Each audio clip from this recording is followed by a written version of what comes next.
بسم اللہ الرحمن الرحیم۔ قصص النبیین کی آج کی دوسری کلاس میں ہم یہ عبارات پڑھیں گے۔ وَكَانَ فِي هَذِهِ الْقَرْيَةِ بَيْتٌ كَبِيرٌ جِدًّا۔ اس عبارت کو آپ پہلے ایک بار عربی میں پڑھیے۔ و معنی اور، کانا معنی تھا، فی معنی میں، حاضی معنی اس، القریتی معنی گاؤں، بیتن معنی گھر، کبیرن معنی بڑا، جدہ معنی بہت زیادہ۔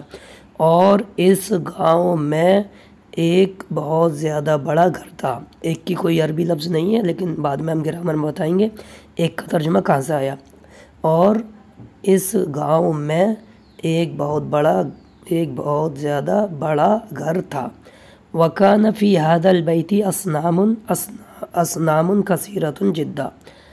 اس کو ایک بار پڑھیے۔ و معنی اور، کانا معنی تھا، فی معنی میں، حاضر معنی اس، البیت معنی گھر، اصنام معنی بت، اصنام معنی بت، کثیر معنی بہت، جدہ معنی زیادہ۔ اور اس گھر میں بت تھے، بہت زیادہ بت۔ اور اس گھر میں بہت زیادہ بت تھے۔ وَكَانَ النَّاسُ يَسْجُدُونَ لِهَذِهِ الْأَصْنَامِ۔ و معنی اور، کانا معنی تھے، الناس معنی لوگ، یسجدون سجدہ کرتے، لی معنی لیے، هذه ان الاسنام بت، اور لوگ ان بتوں کے لیے سجدہ کرتے تھے، یعنی ان بتوں کو سجدہ کرتے تھے، اور لوگ ان بتوں کو سجدہ کرتے تھے۔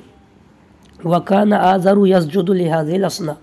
و معنی اور، کانا معنی تھا، آزر معنی آزر، یسجد سجدہ کرتا، لی معنی لیے، حاضی معنی ان، الاسنام معنی بت، اور آزر ان بتوں کے لیے سجدہ کرتا تھا، ان بتوں کو سجدہ کرتا تھا، اور آزر ان بتوں کو سجدہ کرتا تھا۔ وَكَانَ آزَرُ يَعْبُدُ هَذِهِ الْأَصْنَامَ۔ و معنی اور، کانا معنی تھا، آزر معنی آزر، یعبد معنی عبادت کرتا، حاضی معنی ان، الاسنام معنی بت، اور آزر ان بتوں کی عبادت کرتا تھا۔ تو یہ عبارات ہیں، ان کو سمجھ لیجئے۔ قصص میں ورک الفاظ معنی لکھنے کا ہوتا ہے، وہ میں انشاءاللہ ایک آدھ دو سبق پڑھانے کے بعد آپ کو بتاؤں گا کس طرح سے آپ کو اس کی کاپی بنانی اور الفاظ معنی لکھنے ہیں۔ ان الفاظ معنی کو سامنے رکھ کر آپ کو ان سبق کا ترجمہ کرنا ہے۔ پیپر کس طرح سے ہوگا، کس طرح سے کیا چیز آئے گی، وہ میں سب وقت پڑھنے پر دھیرے دھیرے آپ کو سمجھا دوں گا۔ ابھی آپ بس اس کا ترجمہ بار بار سنیں، اچھے سے سمجھیں، اور زیادہ اگر آپ کو کچھ کرنا ہے تو اپنی کاپی پر ایک ایک لفظ یہ اتاریں، وا لکھیں، پھر اس کے آگے اور لکھ دیں، کانا لکھیں، اس کے آگے تھا لکھ دیں، آزر لکھیں، نام ہے آزر لکھ دیں، یسجد لکھ دیں، سجدہ کرتا ہے، لی لکھ دیں، لیے، حاضی لکھیں، ایک طرف دوسری طرف اس کا ترجمہ لکھ دیں، ان، الاسنام لکھیں، اس کا ترجمہ لکھیں، بت۔